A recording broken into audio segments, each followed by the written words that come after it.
aprendiendo. Eh, Así que vamos a ver ahora un asunto que, claro, yo recapitulando mis épocas como residente de pediatría, si bien uno es consciente del dolor como un problema y un motivo de consulta de emergencia, realmente no le damos la valoración o la importancia que debería, ¿no?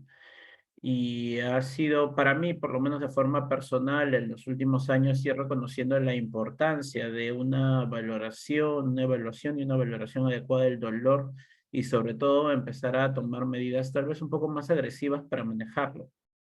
¿Por qué? Porque el dolor tiene no solo una implicancia aguda en el momento que el paciente se presenta, sino que puede esto llevar a problemas crónicos, ¿no? Muy bien, entonces vamos a ver un poquito sobre este tema, ¿no? Entonces, hay que tener en cuenta, bueno, estas son estadísticas de España, que el dolor en urgencias se presenta hasta en un 53% de las consultas. Y acá hay algo importante, es de que no necesariamente el paciente viene por el dolor, ¿no?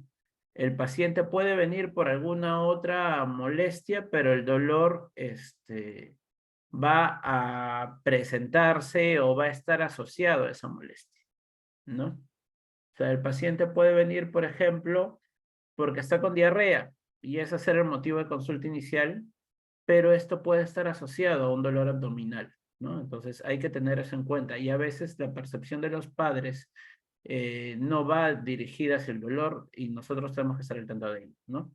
Se ha descrito que de aquellos pacientes que llegan con dolor, hasta un 37% son dolores severos. De hecho, la mayoría, la mayor parte, ¿no? 36% moderados y un 25% leves. Y lo que sí es cierto es de que a veces la concordancia de la percepción de dolor que tiene el niño, que tiene los padres y que tiene el profesional no es la misma.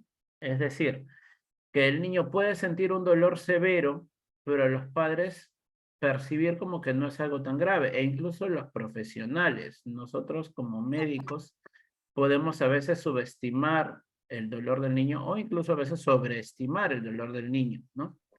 Entonces, es importante evaluarlo como signo. De hecho, ya en general se habla de que el dolor vendría a formar parte ya de un signo vital. Es decir, yo evalúo frecuencia cardíaca, frecuencia respiratoria, presión arterial, saturación de oxígeno y dolor como signo vital en todo paciente, ¿no? Independiente del motivo de consulta, ¿no?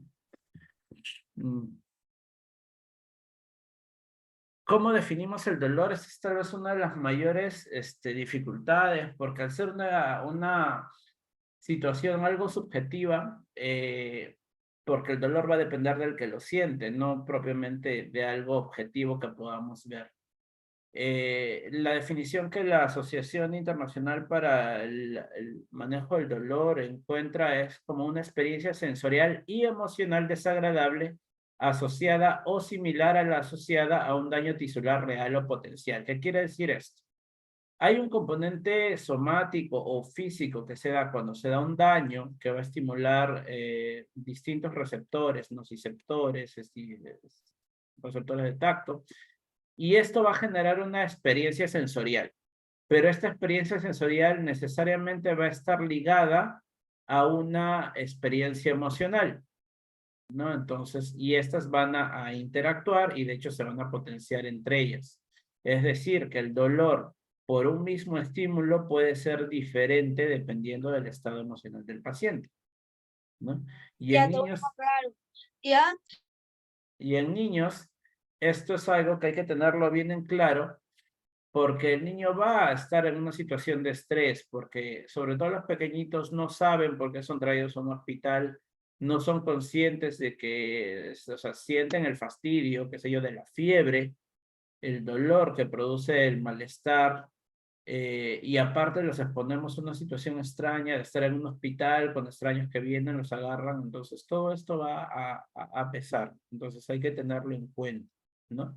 Y en algunos casos el dolor no necesariamente es dado por un estímulo físico muy intenso, sino puede ser un estímulo más leve y el componente emocional exacerbarlo, ¿no? Por eso se habla de un daño tisular real o potencial, ¿no? De una u otra forma, el dolor es un mecanismo de defensa, ¿no? Nos duele algo porque estamos sufriendo un daño y para que tomemos una acción sobre ello. Ahora, cuando el dolor se cronifica, ya entra a hablarse de un concepto de dolor total, que justamente comprende la parte física, la parte psicosocial que hablábamos, pero ya habla de cuestiones de índole social propiamente y espiritual incluso, ¿no? Que esto, claro, se ve en pacientes con dolor crónico, pero es importante tenerlo en cuenta porque nos llegan a veces pacientes con adolescentes con, qué sé yo, cefaleas tensionales, con cuadros depresivos de fondo, y todos esos factores van a influir en su sensación de dolor, ¿no? Puede que no tenga un daño físico evidente, que le hagamos tomografía y no tenga ninguna lesión, pero de hecho hay un componente psicosocial, social, espiritual incluso, que va a influir a que esa persona siga teniendo dolor. Y debemos estar con esa visión abierta para orientar a que busque apoyo en estos aspectos también, ¿no? No solo ser biologicistas al extremo, por así decirlo. Bueno, cosas muy generales sobre fisiopatología. Creo que todos recordamos de que los estímulos van a ser captados por nociceptores a nivel de la piel, de la dermis, de la epidermis o a nivel de las vísceras, cuando es dolor visceral, y estos van a ser transmitidos a la médula, van a entrar por las astas posteriores y luego van a ir por las cadenas posteriores, por las cadenas laterales hacia el tálamo, ¿no? Los haces espinotalámicos laterales, ¿no? Y estos van a llegar siempre al tálamo, que va a ser un centro regulador, después de haber pasado por algunos otros núcleos, y del tálamo recién se van a proyectar sobre la corteza, donde nosotros le vamos a dar la interpretación propiamente del dolor, ¿no? Es justamente este pasaje por el tálamo y sus relaciones con el sistema límbico, lo cual lo va a asociar a los componentes emocionales que pueden exacerbarlo, ¿no? Hay que tener en cuenta que existen vías inhibitorias. El dolor no solo es que nosotros sintamos un estímulo y eso va a generar siempre efectos, sino que el cerebro en algún momento empieza a generar y a liberar vías, no solo el cerebro, sino también a nivel medular, van a haber interneuronas que van a generar vías inhibitorias para poder bloquear esta sensación dolorosa, ¿no? Eh, y de ahí, de esta interrelación de vías, es que sale esta teoría de las compuertas, ¿no? La teoría de las compuertas, ¿qué dice? Dice que normalmente tanto las fibras tipo C, que son fibras amielínicas que transmiten el dolor, como las fibras A beta, que están más relacionadas con el tacto, la temperatura, la vibración, y que son mielíticas, van a llegar a un grupo de interneuronas inhibitorias y también a neuronas de proyección. Básicamente, si es que yo no tengo ningún estímulo en mis fibras A beta, estamos hablando de tacto, presión, temperatura y vibración, las neuronas, las fibras tipo C van a estimular la neurona de proyección y se van a mandar el estímulo que es doloroso.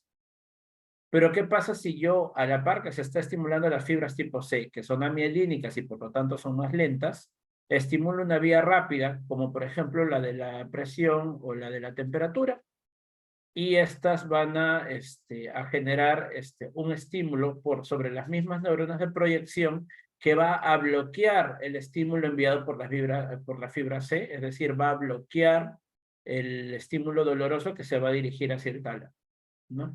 ¿Por qué es importante tener en cuenta esta teoría de las compuertas? Porque nos explica por cómo ciertos mecanismos no farmacológicos van a funcionar para controlar el dolor. Entonces, me imagino que alguno alguna vez se ha golpeado alguna parte del cuerpo e instintivamente se ha frotado, ¿no? Coloquialmente decimos sóbate.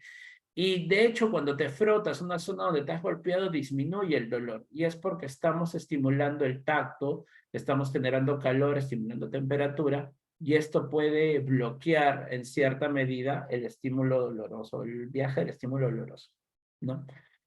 Y estos utilizan ciertas medidas no farmacológicas que veremos, como por ejemplo los dispositivos BUSI, que algunos habrán visto por ahí, con algunos he usado el mío, que es un aparatito que genera vibración y se puede acoplar a una almohadilla fría para poder bloquear el estímulo cercano a una zona de punción, por ejemplo, cuando vamos a colocar una vacuna. Y esto permitiría disminuir el dolor de la colocación de este inyectable, ¿no? Muy bien. Entonces, esto es un poco para tenerlo en general, una noción. Y luego, cuando nosotros evaluamos el dolor, cuando un paciente nos viene y nos dice que tiene dolor, si recuerdan sus clases de semiología, siempre había una memotecnia, ¿no? Que era Alicia, que abordaba todos los aspectos del dolor, ¿no? Sobre la aparición, cómo se ha irradiado, dónde se localiza, la intensidad y todos estos detalles, ¿no? Es importante evaluarlo completamente el dolor en todas estas características, ¿no? Para nosotros poder clasificar. ¿Y cómo clasificamos el dolor? El dolor se puede clasificar de distintas maneras. Por un lado, de acuerdo a la evolución, y acá podemos tener un dolor irruptivo, que es aquel dolor súbito, pero transitorio, ¿no? O sea, es un dolor que viene intenso, pero dura poco, no más de 30 minutos. El dolor hiperagudo va a ser aquel dolor asociado a los procedimientos, ¿no? Y esto normalmente dura de minutos hasta horas. Por ejemplo, cuando toman sus gasometrías, ¿no? Cuando hacen una punción para una gasometría, cuando hacen un cateterismo, van a generar dolor, un dolor hiperagudo, que probablemente sea momentáneo mientras dure el procedimiento, aunque a veces puede quedar doliendo el sitio de punción, ¿no? El dolor agudo, esto está más asociado a patología y es de una duración limitada y es el más relacionado con un estímulo fisiológico evidente, un estímulo nociceptivo. Si es que tengo una celulitis, tengo el brazo inflamado, eso es un dolor agudo, porque está en relación al proceso inflamatorio y cuando se soluciona el proceso inflamatorio desaparecerá el dolor. Pero el dolor crónico ya está no solo asociado a un estímulo nociceptivo, sino puede estar asociado ya a cambios en la transmisión nerviosa, cuestiones de hipersensibilidad o de alteraciones ya a nivel central que van a hacer que el dolor persista durante más allá de 36 meses, ¿no? Entonces, esto debemos de tenerlo en cuenta para poder clasificar a nuestro paciente. De acuerdo al mecanismo que produce el dolor, vamos a ver que hay dolor nociceptivo, es decir, que está relacionado a una percepción por un daño específico en algún receptor del cuerpo. Y el dolor nociceptivo puede ser somático cuando el estímulo se da a nivel de piel, partes blandas o sistema osteomuscular. Y puede ser visceral cuando se da a nivel de vísceras huecas, ¿no? Y sabemos las diferencias, ¿no? El dolor somático suele ser más localizado, más sordo o la intensidad puede ser variable, pero suele ser sobre todo localizado. Mientras que el dolor visceral va a ser más bien difuso, cólico, intermitente, y no va a estar relacionado estrictamente con una ubicación, puede ser un dolor irradiado, ¿no? El dolor neuropático está en relación con lesiones a nivel del sistema nervioso central, y esto puede ser ya sea por lesiones a nivel de los nervios periféricos, de esto lo más frecuente va a darse en adultos, por ejemplo, las neuropatías periféricas por diabetes, o también podemos tener en infecciones por herpes zóster, que va a generar un dolor neuropático. Y, por ejemplo, hubo un niño que llegó recientemente que, bueno, la historia inicial dijeron que se había caído y que había tenido un TEC, pero cuando conversabas con la madre te decía de que el niño sí se cayó del camarote, pero quedó colgado de un brazo y desde entonces no podía mover el brazo y tenía dolor. Esa era una probable avulsión del plexo braquial y ahí el dolor era de origen neuropático. Entonces había que valorar el tratamiento con ese enfoque para tratar el dolor neuropático, ¿no? Se ha descrito un dolor psicológico, es aquel donde no existe un daño evidente, pero sí hay el componente o la sensación dolorosa producto de aspectos más de índole emocional. Y el dolor mixto, que es aquel que mezcla todos estos tipos de dolor, ¿no? De acuerdo a cómo el dolor vaya a ir avanzando, puede ser continuo, puede ser intermitente, puede ser un dolor incidental, es decir, asociado a un evento en particular, o puede ser un dolor irruptor, ¿no? Un dolor que aparece de forma brusca, agudo, e intenso, ¿no? Y de acuerdo a las características, bien, sabemos del dolor cólico, que es aquel dolor tipo retortijón, que viene y va, el dolor punzante, como hincadas, quemante, urente, el gravitativo, que es el dolor que se siente como una pesadez, el dolor pulsátil, lancinante, como si estuvieran cortando, el dolor sordo, es decir, un dolor más inespecífico, usualmente de menor intensidad pero persistente, o un dolor opresivo, ¿no? Entonces, el dolor tiene distintas características y debemos de preguntarlas. Sí es cierto que en niños pequeños tal vez no nos van a dar la información precisa.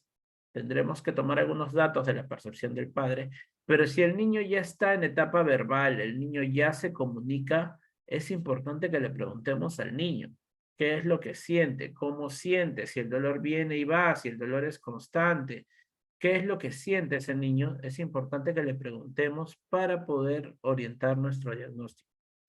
Y el otro gran punto, que es el que siempre les preguntan las guardias, está en relación con intensidad. El dolor, de acuerdo a la intensidad, puede ser leve, moderado o severo.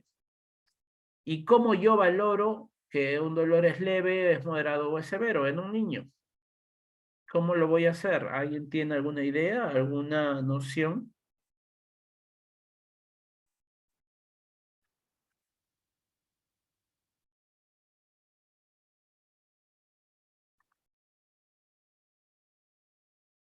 Por las escalas, Doc. Ya, muy bien. ¿Qué escalas? ¿Qué escala conoces? La EVA y FLAC. Bueno, Ya, son las Eva y Flac. Ya, muy bien. ¿Hay más? ¿Cuándo uso cuál? Entonces, ahí viene justamente esta pregunta, ¿no? El dolor para evaluarlo no es algo tan, o sea, no es algo que se pueda evaluar igual en todos los niños. Siempre voy a tener que ver poblaciones y tengo que ver características, ¿no? Entonces, vamos a ver justamente ese tema ahora.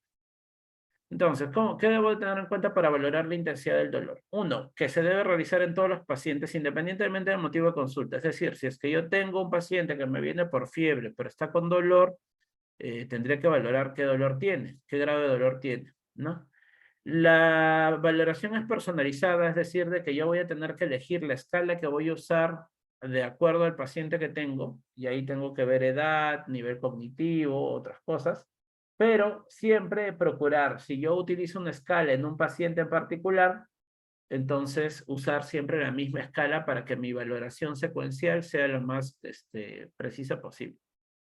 Tener en cuenta de que si el niño ya está en etapa verbal, más allá de los 3, 4 años, hay que procurar usar escalas que permitan que el niño manifieste lo que siente, ¿no? Porque el dolor, como mencionamos, tiene un componente subjetivo.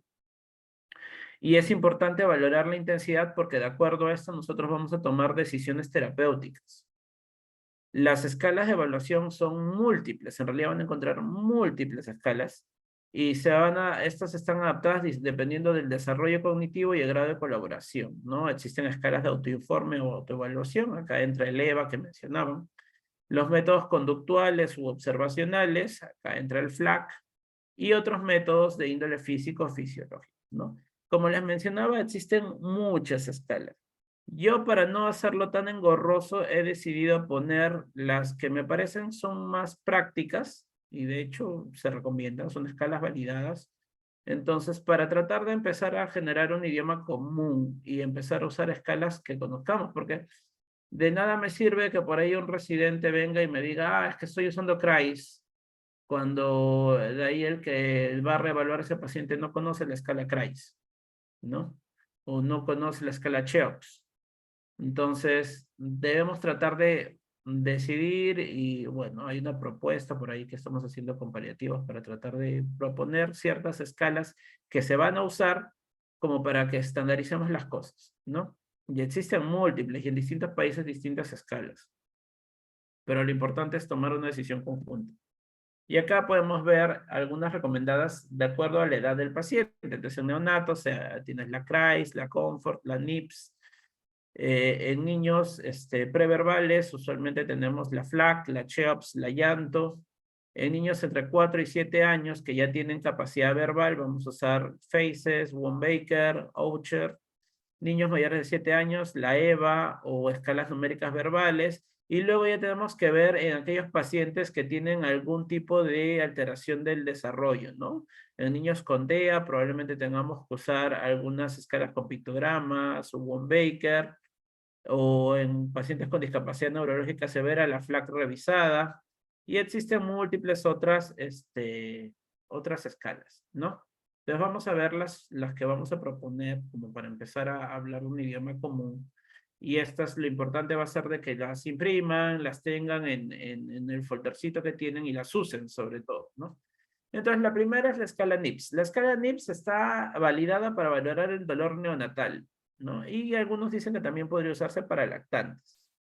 Esta escala está más enfocada en UCI neonatal para lo que es cuestión de procedimientos, ¿no? Y está validada para uso desde las 28 a 38 semanas de edad gestacional.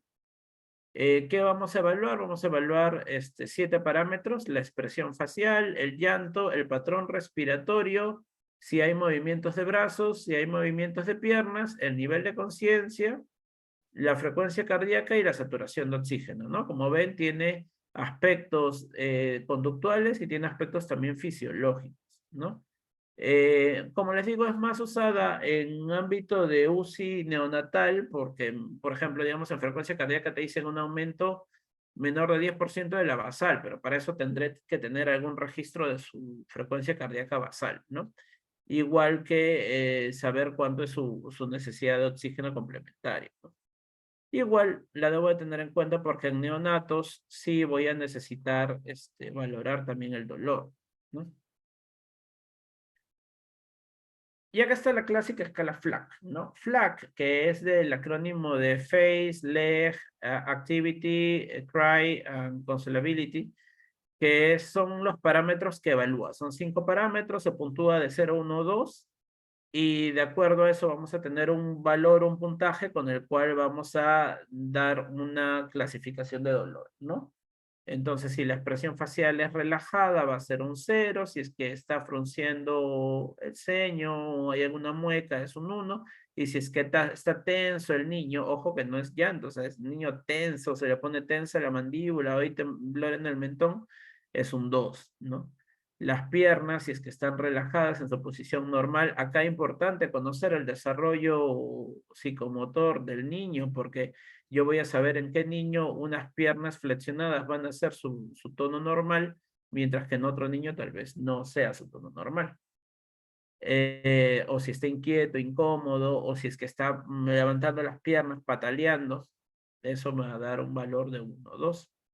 La actividad, si es que el niño está tranquilo, se mueve normal, o si es que se está retorciendo, se balancea, está tenso, o si es que se pone rígido, se arquea, tiene movimientos espasmódicos, esto también va a generar un puntaje.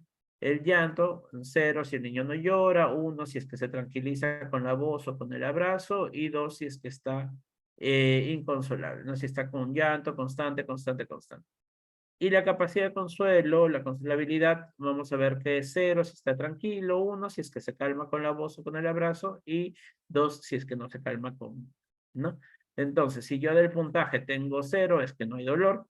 Si es que está en 1 a 3 es un dolor leve, si es que está en 4 a 6 un dolor moderado, y si está 7 a 10 es un dolor intenso, ¿no?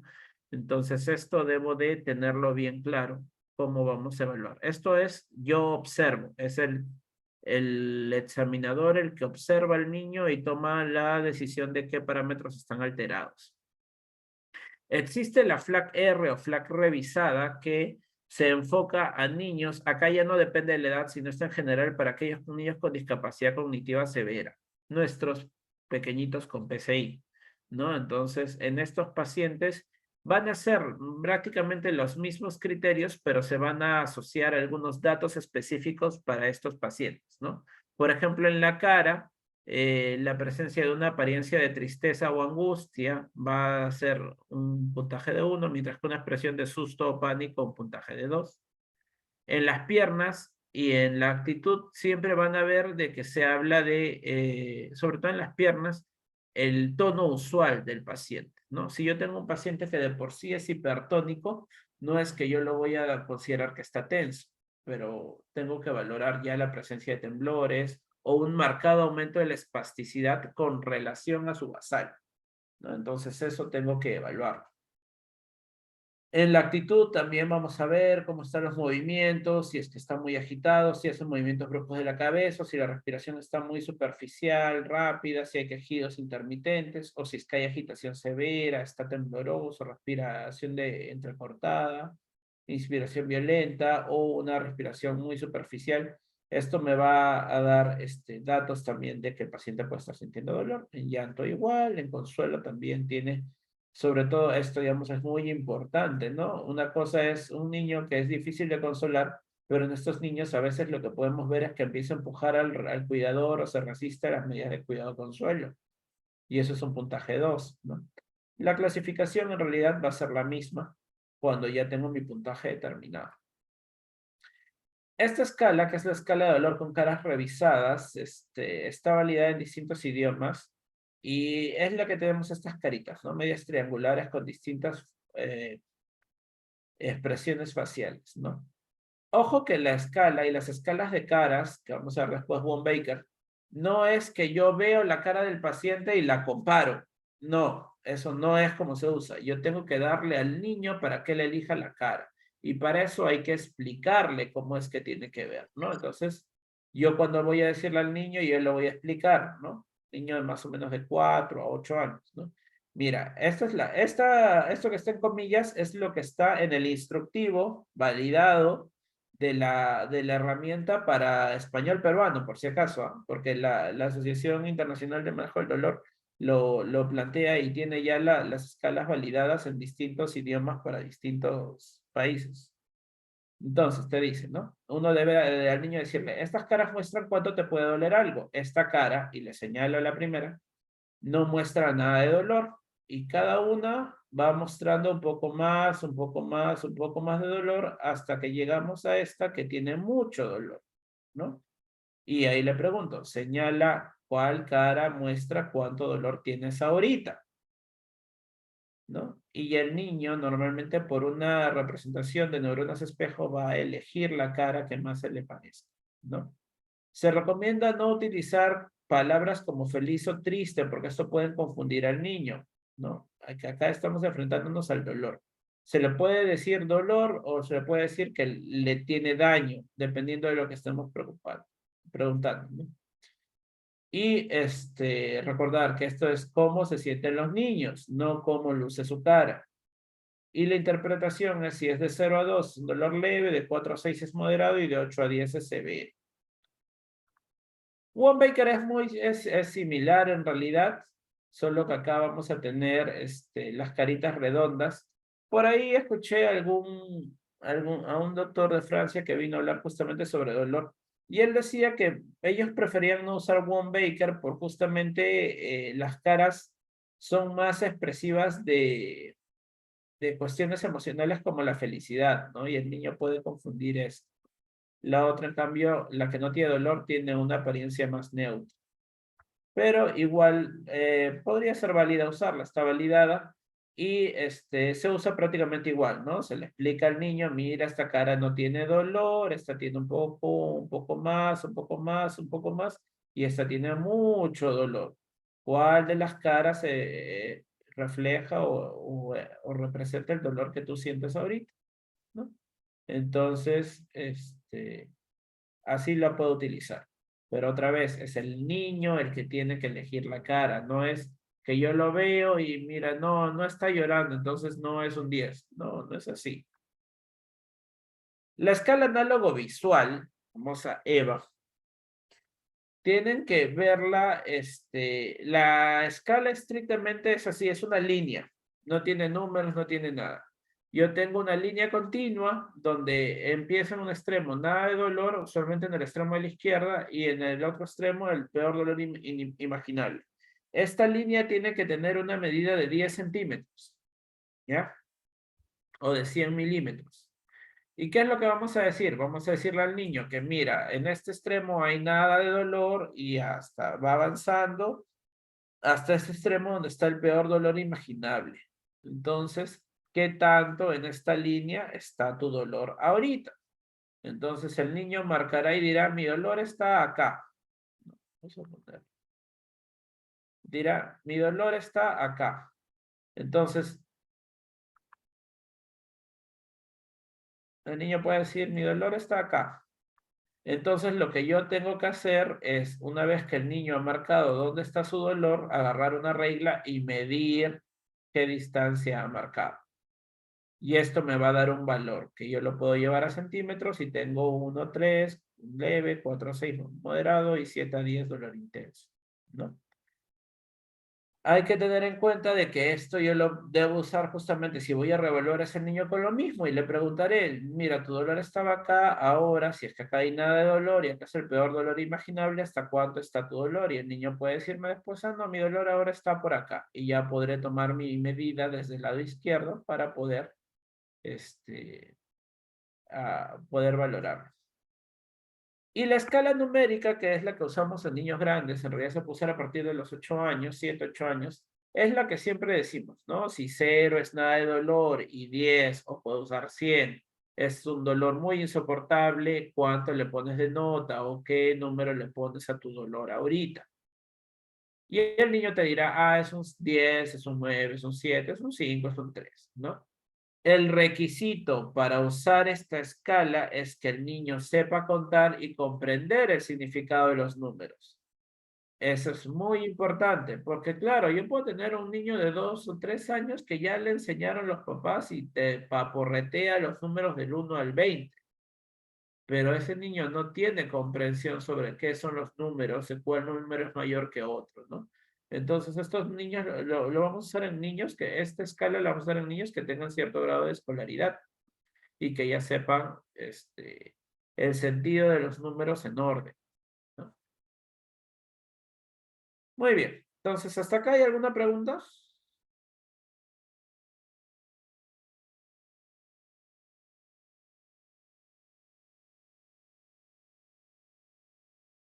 ¿Alguna pregunta hasta este momento?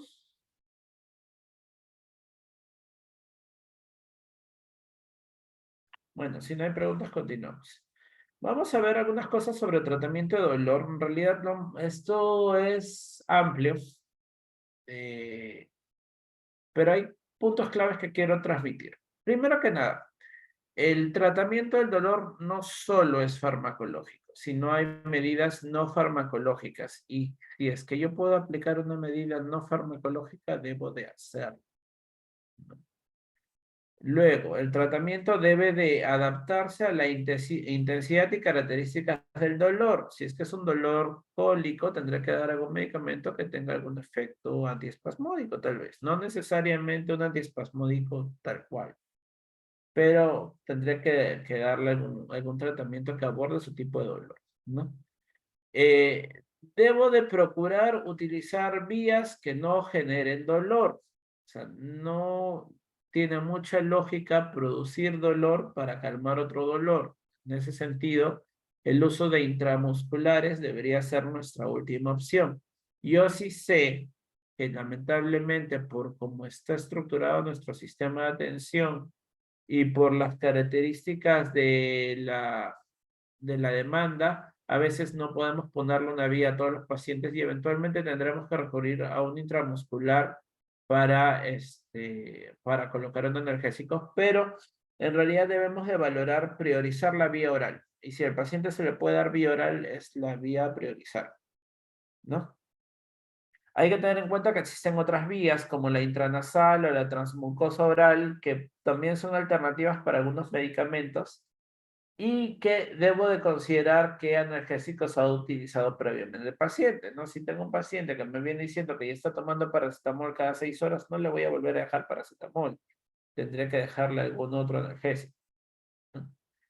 Y lo otro es tratar de identificar la causa del dolor lo más precisa que pueda para poder tomar una decisión sobre qué analgésico usar, ¿no? ¿Por qué? Porque básicamente vamos a tener este enfoque en un dolor agudo, no en emergencia. Si es que el dolor es leve, yo voy a utilizar, dependiendo, si es un dolor de origen no inflamatorio, paracetamol de elección. Y si es un dolor de origen inflamatorio, un AINE tipo ibuprofeno va a ser de elección para dolor leve, ¿no? Cuando es un dolor moderado, yo podría utilizar ya el tramadol como un opioide de baja potencia o el metamizol como una alternativa de analgésico en casos de dolor no inflamatorio. Y cuando es un dolor inflamatorio, tengo que usar un AINE. Puede ser ibuprofeno, ketorolaco, diclofenaco, ketoprofeno, naproxeno o el mismo metamizol también lo podría utilizar, ¿no? Pero tengo que usar un AINE para controlar la inflamación y con eso bajar el dolor. Y en casos de dolor severo, lo ideal es arrancar con opioides, cuando es un verdadero dolor severo, para tratar de controlar el dolor. Y si la causa del dolor tiene un componente inflamatorio, le colocaré AINES también, ¿no? Para poder controlar el dolor. Bueno, acá hay unas tablas que había elaborado como medio resumen de las dosis, ¿no? Cosas importantes a resaltar. Cuando usamos paracetamol endovenoso hay que tener en cuenta que en los pequeñitos, menores de 10 kilos, la dosis es la mitad de la que usamos normalmente, ¿no? 7.5 miligramos por kilo, máximo cada 4 o 6 horas, pero en realidad el día es máximo 30 miligramos por kilo, ¿no? En los más grandecitos sí ya usamos la dosis clásica de 15 miligramos por kilo. Esto es cuando usamos en endovenoso, ¿no? Y el endovenoso solo se usa en casos de dolor moderado y se infunde en aproximadamente unos 15 minutos, ¿no? No es que lo pongamos en bol. El ibuprofeno, hay que tener en cuenta de que se usa en mayores de 3 meses. En menores no es recomendado, una dosis de 5 a 10 miligramos por kilo.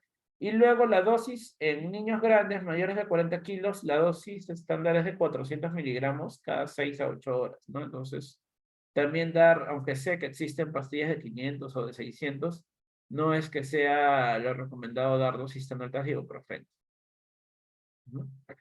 Hay que tener en cuenta que tiene efecto techo. Esto quiere decir de que llega a una dosis tope donde tiene efecto energésico y luego ya, por más de que yo le suba la dosis, no va a calmar más el dolor, ¿no?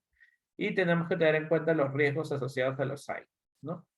Metamizol, que tenemos, si bien tiene el riesgo de la granulocitosis, que es un riesgo latente, pero bueno, agradezcamos que a nuestra raza no le suele afectar tanto.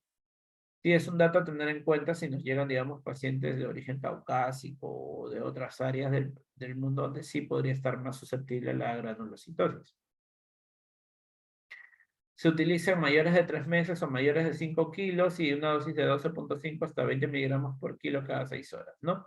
Se ha descrito, sí, en endovenoso uso de dosis puntuales altas. Esto, digamos, lo usan los anestesiólogos cuando terminan o están en una cirugía, como analgésico, le dejan una dosis puntual alta de hasta 40 miligramos por kilo de metamizol, pero esto debería ser solo una dosis, no debería hacerse en horario, ¿no? Tiene riesgo de desarrollo de porfiria aguda intermitente, déficit de 6-glucosa fosfato deshidrogenasa o alteraciones de la médula ósea, entonces tengo que tener eso en cuenta. Acá están los AINES. En general, los AINES tipo diclofenaco o ketoprofeno en realidad están más descritos su uso en adolescentes y en adultos. En niños más pequeñitos son usos off-label, es decir, fuera de como usos, como indicaciones huérfanas, no tienen realmente una indicación o una evidencia de seguridad. En general, los AINES se recomienda no usarlos por tiempos muy prolongados, ideales 1 a 2 días, máximo 3. No debería de tener un paciente con AINES por tiempos prolongados, salvo algunas patologías, ¿no? Porque como sabemos, digamos, una artritis idiopática juvenil probablemente sí tenga que usar su ketorolaco, su naproxeno de forma permanente, ¿no? Para controlar su enfermedad. Pero para manejo de dolor agudo no debería ser por tanto tiempo. Y los opioides. Los opioides, bueno, tenemos el fentanilo, la morfina y el tramadol, ¿no? El tramadol es un opioide sintético, tiene una acción, media, para una potencia intermedia de analgesia.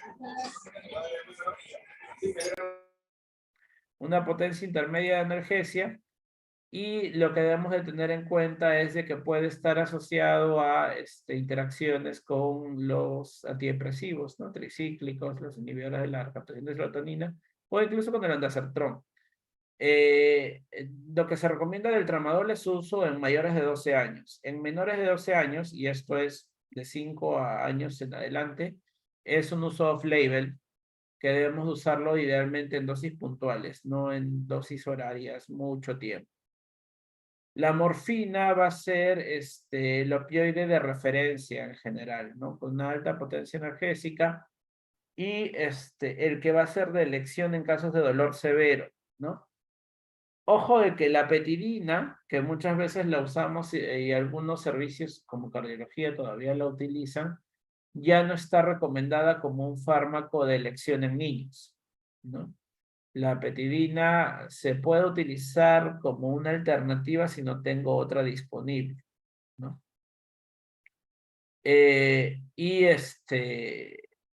Pero en todo caso utilizar morfina, ¿no? La morfina va a iniciar su efecto cuando lo doy por vía subcutánea en alrededor de 30 minutos y en vía intravenosa es mucho más rápido, ¿no? Sí debo de titular la dosis y esa es otra ventaja de la morfina, que esta no tiene efecto techo, es decir, si el paciente sigue con dolor, le puedo subir la dosis. Siempre vigilando los efectos secundarios, ¿no? Porque puede haber efectos. La depresión respiratoria en realidad es muy rara con las dosis habituales analgésicas. Esto se va a dar con dosis muy altas y en realidad no genera dependencia, ¿no? Bastante noble la morfina, pero debe de titularse, ¿no? Lo ideal es de que yo utilice estoy frente a un paciente con dolor severo, utilizo un opioide para controlar el dolor inicial mientras voy tratando la causa del dolor y luego voy retirando el opioide. No, no es la idea o no es la intención que el paciente se mantenga con opioide, opioide, opioide todo el tiempo, ¿no? El fentanilo tiene la ventaja de que tiene una potencia analgésica mucho mayor que la morfina, hasta 50 veces más analgésico que la morfina, pero su dificultad es que su tiempo de acción es más corto, ¿no? Entonces, yo puedo usarlo de inicio en algunos pacientes, digamos, pacientes politraumatizados o en pacientes con en realidad con cualquier patología, ¿no? Puedo usar dosis iniciales de fentanilo para poder controlar el dolor y luego ya voy buscando usar otros analgésicos, ¿no? Digamos, tuve la experiencia ahora que estaba rotando en la emergencia del Hospital Hipólito y ahí en realidad ya están un poquito más acostumbrados a llega un politraumatizado y le ponen un bolo de fentanilo para controlar el dolor, ¿no? Pero sí hay que ser conscientes de que ese bolo va a durar solo unos 30 minutos. Entonces yo deberé ver. Si tengo la disponibilidad de una vía, tal vez morfina pueda tener un mejor valor considerando de que su duración de efecto analgésico va a ser mayor, alrededor de 4 horas, ¿no? Entonces, ventajas que tiene el fentanilo sobre morfina también va a ser esto, la posibilidad de utilizar la vía intranasal o la vía de mucosa bucal para poder administrarlo. Y el fentanilo intranasal se puede administrar de forma segura. Siempre recordar que cuando yo administro un fármaco por vía intranasal, el volumen máximo que puede ir por narina es de 1 miligramo, de 1 mililitro, perdón, el volumen máximo. Entonces eso implicaría, digamos, en fentanilo que lo máximo que yo podría poner por narina es 50 microgramos, porque así viene la presentación, ¿no? Y eso del volumen tenerlo muy en cuenta, ¿no? Porque también cuando tienen pacientes convulsionando y van a poner intranasal el midazolam, no deberíamos usar el midazolam de 5 en 5, sino más bien el midazolam de 50 en 10 para darlo más concentrado y darlo en menor volumen. Y ketamina, ketamina tiene un efecto analgésico muy bueno y también, claro, puede generar un cuadro de sedación disociativa, ¿no? Esto va a depender de la dosis, netamente. Normalmente a dosis más bajas voy a tener efecto más analgésico, ¿no? Y se puede utilizar por vía intravenosa, intramuscular, infusión. Hay que recordar que la intramuscular tiene una absorción errática y por lo tanto sus efectos no son muy predecibles en cuanto a inicio y a duración.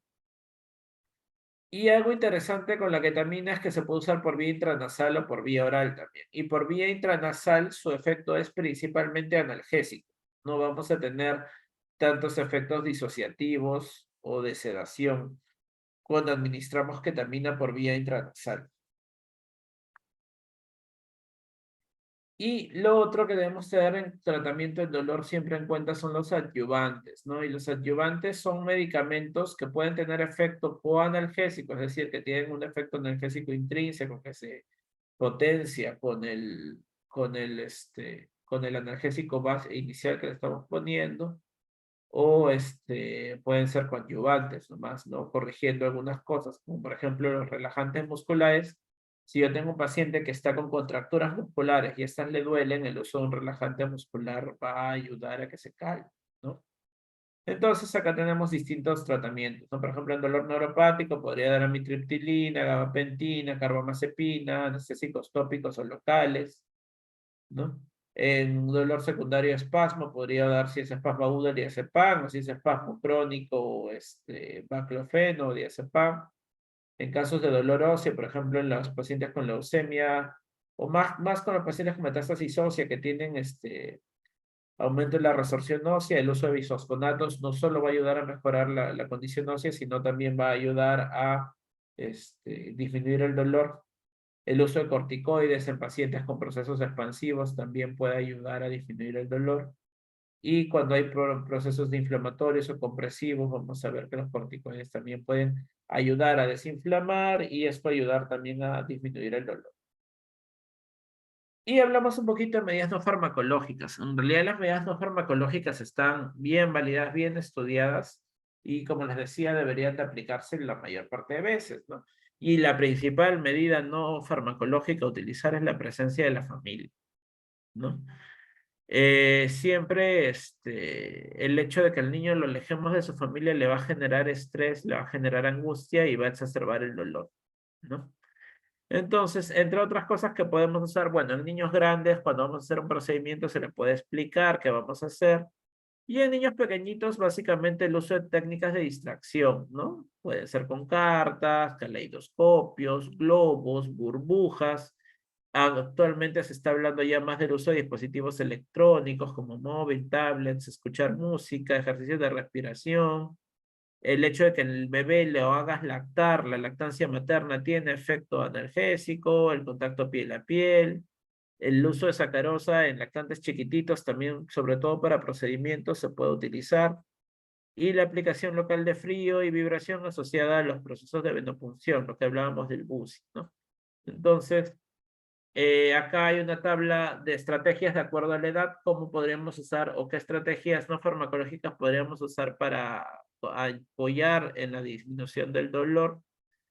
Y claro, esto es ya un poquito más el ser pediatra, ¿no? El dejarse, el utilizar juegos, juguetes, cosas que llamen la atención, que distraigan al niño, música. De hecho, es un gran apoyo en cierta medida ahora que tengamos estos tapices en todos los consultorios que le dan color, generan un ambiente menos hostil para el niño y van a ayudar a disminuir su dolor, ¿no? Y bueno, para terminar, solo resaltar algunas cosas claves que me parecen importantes, ¿no? Evalúen siempre el dolor, ¿no? No lo dejen pasar. Y evalúenlo completo. Características, etiología e intensidad, ¿no? Busquen usar la escala más adecuada del paciente y registren como tal, ¿no? O sea, paciente tiene dolor 8/10 con escala FLAC, o tiene dolor 7/10 con escala NIPS. ¿Para qué? Para que la persona que de ahí va a reevaluar al paciente sepa qué escala utilizar, ¿no? En la medida de lo posible, si se pueden usar alguna medida no farmacológica, usen medidas no farmacológicas. Y debemos de conocer los medicamentos en cuanto a dosis, interacciones y efectos adversos. Utilicen la vía menos dolorosa. No es lógico generar dolor para calmar el dolor. Y lo otro, cuando un paciente tiene un dolor agudo por algún problema o alguna patología, la analgesia es en horario, ¿no?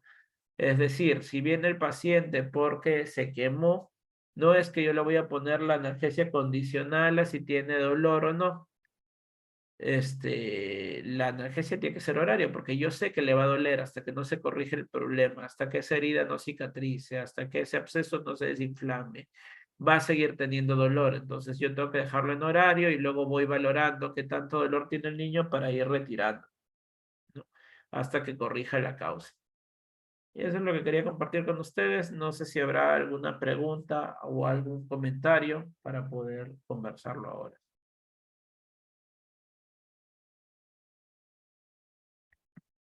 Doctor, una consulta. ¿Por qué la petina ya está proscrita? Eh, No tengo el dato exacto, o sea, no te podría decir cuáles han sido los efectos adversos referidos, pero en realidad si tú Ujú, ves en el up-to-date sí está que la FDA ya ha retirado su utilización, o sea, su aprobación, en niños sobre todo, ¿no? ujú, ujú. Y lo que sí se menciona es de que, bueno, se puede utilizar como dosis puntual si es que no dispongo de otro energésico más apropiado, ¿no? Incluso para el caso de, bueno, estaba como indicado también, por ejemplo, en casos de crisis hipóxica, De hecho, pero también está de hecho, la prescrito. morfina es más cardioprotector que la petidina, Ujú, entonces deberíamos usar morfina. Lo otro es una ya. cuestión más tradicional, pero en realidad habría que buscar la evidencia, porque lo que te dicen las guías más que nada es analgesia, no te dicen con qué, ¿no? Entonces, la idea es buscar la mejor alternativa, ¿no? Ujú, gracias. Buenas noches, una pregunta. Justo como Dime. Vale estaba mencionando, soy Mayra, Sí, lo sí, de las sí. crisis hipóxicas. O sea, también está indicado ahora lo que es aparte de la morfina, o sea, hay estudios que dicen que el fentanil intranasal también ayuda, pero en este caso tiene que ser la formulación del fentanil intranasal, no es que nosotros podamos poner el fentanilo que ponemos intranasalmente, ¿cierto? No, sí, yo he Sí puesto se el, puede. el de la ampolla. Lo que sí, más allá de solo la formulación, es de que utilices un aspersor nasal. Y eso se puede conseguir con la puntita de un spray tipo Rhinokit. Yo tengo, de hecho, en mi canguro en el hospital tengo un par, que eso se adapta a una jeringa de uno y con eso puedes usar como aspersor nasal.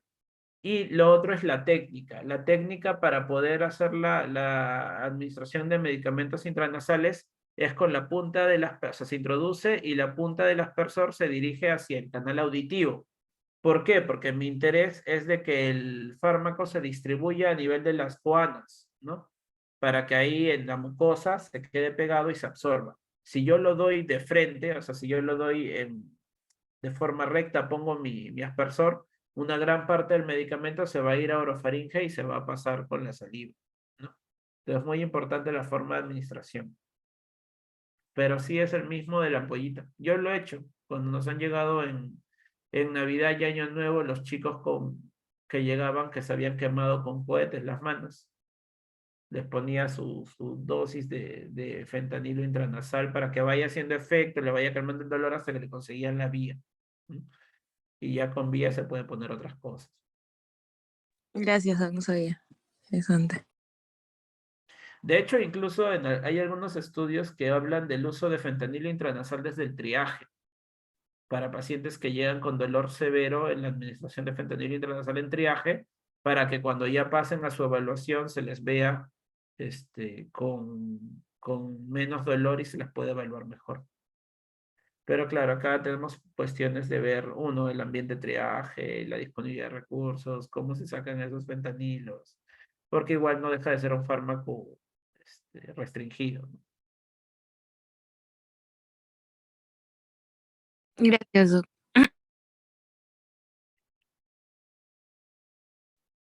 ¿Alguien más si tuviera alguna pregunta para el doctor?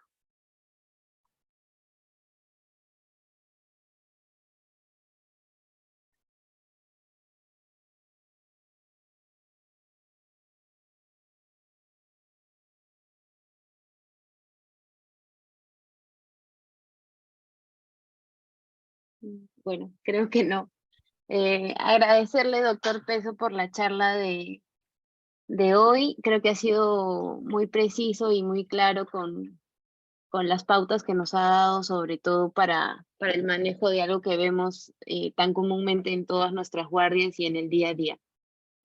Agradecerle y haber aceptado la invitación y esperamos contar con usted para una próxima vez. Ah, con gusto, chicos. Y bueno, el mensaje final es aplíquenlo, o sea, vean por lo menos la parte de valoración, usen sus escalas y cuando presenten un paciente, preséntenlo como tal, ¿no? O sea, paciente tiene dolor de tales características, tal intensidad, según escala tal, para que pueda ver. Yo sé que todavía hay asistentes en emergencia que no manejan estos términos, estos conceptos, pero es un poco más difícil hacer que ellos los empiecen a utilizar si es que ustedes no los utilizan primero. O sea, ustedes de una u otra forma tienen mayor capacidad de empezar a generar un cambio en cuanto a cómo valoremos a los pacientes, Y es lo mismo que les digo con el triángulo de evaluación y que lo practiquen, ¿no? Porque en la medida que ustedes empiecen a presentar los pacientes con, es un paciente que viene por tal motivo, tiene un triángulo de evaluación pediátrica estable y tiene tal cosa, ¿no? Entonces, tiene dolor en tal, con tal escala. Esto va a forzar a que los asistentes mayores que han crecido, como yo me formé en pediatría, sin tener tanto enfoque en estas cuestiones como el dolor en niños, lo empiecen a valorar más, ¿no? Igual, si es que tienen o consideran que es un dolor severo, plantéenle a su asistente. Igual van a necesitar el sello para poder sacar el opioide, pero plantéenle, doctor, pues le ponemos morfina o le ponemos fentanilo intranasal, plantéenselo. Y por ahí algunos, tal vez de los chicos más nuevos que se están formando en esto, les van a decir, sí, vamos, hay que darle, ¿no? Ujú. Y así vamos a ir mejorando poco a poco. Realmente mucho de lo que ustedes se pongan predispuestos a hacer va a hacer que las cosas mejoren. Ok, doctor, muchas gracias por los consejos y gracias nuevamente. Ok, listo. Nos Buenas vemos. noches. Chao, Buenas chao. noches a todos. Gracias por la asistencia.